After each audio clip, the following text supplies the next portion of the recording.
Homeward Bound, October 19. Pardoned. I will pardon all their iniquities by which they have sinned. Jeremiah 33, verse 8.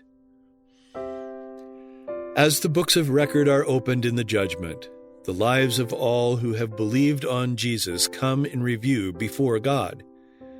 Beginning with those who first lived upon the earth, our advocate presents the cases of each successive generation and closes with the living.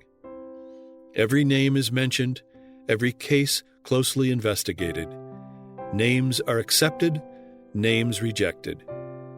When any have sins remaining upon the books of record, unrepented of and unforgiven, their names will be blotted out of the book of life, and the record of their good deeds will be erased from the book of God's remembrance.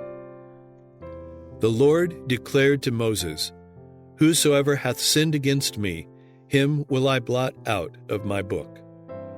And says the prophet Ezekiel, "When the righteous turneth away from his righteousness, and committeth iniquity, all his righteousness that he hath done shall not be mentioned." All who have truly repented of sin, and by faith claimed the blood of Christ as their atoning sacrifice, have had pardon entered against their names in the books of heaven.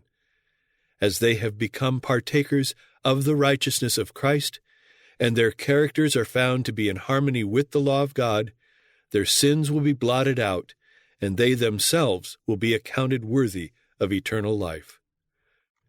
The Lord declares by the prophet Isaiah, "I, even I, am he that blotteth out thy transgressions for mine own sake, and will not remember thy sins."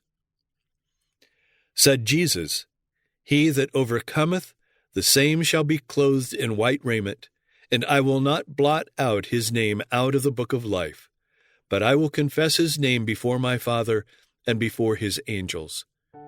Whosoever therefore shall confess me before men, him will I confess also before my Father which is in heaven. But whosoever shall deny me before men, him will I also deny before my Father which is in heaven."